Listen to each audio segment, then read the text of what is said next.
नमस्कार दोस्तों, आपका स्वागत है हमारे चैनल पर, जहां हम भगवद गीता के अमूल्य ज्ञान को आपके साथ साझा कर रहे हैं। आज हम अपने भाग 9 में प्रवेश करेंगे, जिसमें हम चर्चा करेंगे अध्याय 9 राजविद्या राजगुह्य योग पर। इस अध्याय को गीता के सबसे गहरे और रहस्यमय अध्यायों में से एक माना जाता है।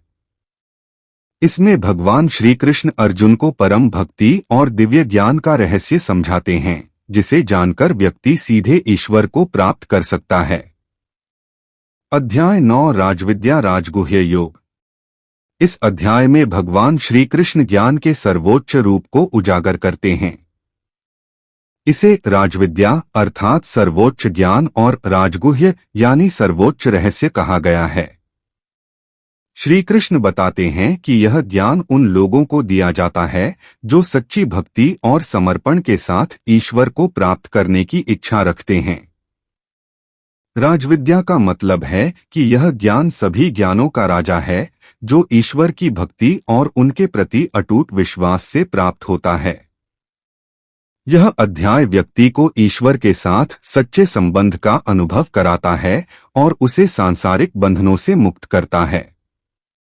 भक्ति का महत्व। श्री कृष्ण इस अध्याय में भक्ति के महत्व पर जोर देते हैं। वे कहते हैं, जो भक्त मुझे श्रद्धा और प्रेम से भजते हैं, वे मुझे सबसे प्रिय होते हैं। भक्ति ही वह मार्ग है जिससे व्यक्ति ईश्वर के साथ सीधा संबंध बना सकता है। भगवान यह भी कहते हैं कि जो भी भक्त सच्चे दिल से उन्हें याद करता है, वे उसकी सभी मनोकामनाओं को पूरा करते हैं और उसे मोक्ष का मार्ग दिखाते हैं। श्री कृष्ण बताते हैं कि भक्ति का कोई बंधन नहीं होता, चाहे व्यक्ति किसी भी स्थिति में हो, चाहे वह धनी हो या निर्धन, विद्वान हो या साधारण। अगर उसकी भक्ति सच्ची है तो वह भगवान को प्राप्त कर सकता है। वे कहते हैं, जो व्यक्ति प्रेम से मुझे एक फूल, फल, जल या पत्ती अर्पित करता है, मैं उसे स्वीकार करता हूं, अगर वह सच्चे दिल से दिया गया हो। ईश्वर सर्वत्र हैं।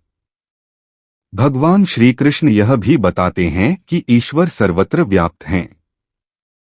वे कहते हैं, मैं ही इस सृष्टि का मूल हूं और मुझसे ही सब कुछ प्रकट होता है। वे यह स्पष्ट करते हैं कि संसार में जो कुछ भी है वह ईश्वर का ही स्वरूप है। लेकिन माया के कारण लोग इसे समझ नहीं पाते और संसार के भोग में लिप्त हो जाते हैं। ईश्वर का यह सर्वव्यापक स्वरूप हमें यह सिखाता है कि हमें हर जीव और वस्तु में भगवान का दर्शन करना चाहिए। जो व्यक्ति इस सत्य को समझ जाता है, वह कभी भी जीवन में दुखी नहीं होता, क्योंकि वह जानता है कि सब कुछ भगवान की लीला है। माया और अज्ञान। श्री कृष्ण माया का रहस्य भी समझाते हैं।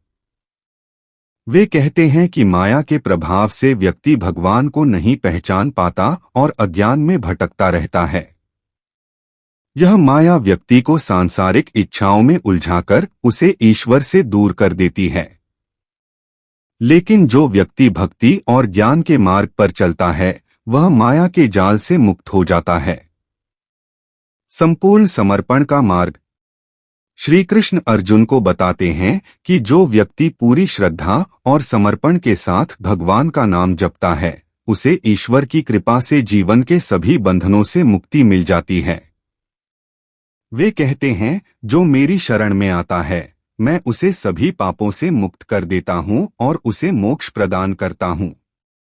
यह समर्पण ही है जो व्यक्ति को जन्म और मृत्यु के चक्र से बाहर निकालता है और उसे ईश्वर की कृपा के साथ अनंत शांति की ओर ले जाता है। संसार में रहते हुए भक्ति कैसे करें? श्री कृष्ण बताते हैं कि संसार में रहते हुए भी व्यक्ति भक्ति कर सकता है। वे कहते हैं कि जो भी कार्य तुम करते हो, जो भी तुम खाते हो, जो भी तुम अर्पण करते हो, उसे भगवान को समर्पित करो। हर कर्म भगवान के लिए करो और इससे तुम्हें मुक्ति प्राप्त होगी। हमें क्या सीख मिलती है? इस अध्याय से हमें यह सीखने को मिलता है कि सच्ची भक्ति और पूर्ण समर्पण से भगवान को प्राप्त किया जा सकता है। चाहे परिस्थितियां कैसी भी हों, अगर हमारी भक्ति सच्ची है तो भगवान हमें अपनी शरण में ले लेंगे। यह अध्याय हमें यह भी सिखाता है कि भगवान सर्वव्यापक हैं और हमें हर जगह उनकी उपस्थिति का अनुभव करना चाहिए। भगवान श्री कृष्ण का यह उपदेश हमें यह बताता है कि भगवान की कृपा प्राप्त करने के लिए भक्ति, समर्पण और निष्काम कर्म ही सच्चा मार्ग है। अगले भाग में क्या होगा? अगले भाग में हम अध्याय 10 विभूति योग पर चर्चा करेंगे, जहां भगवान श्री कृष्ण अपनी दिव्य शक्तियों और महिमा का वर्णन करेंगे।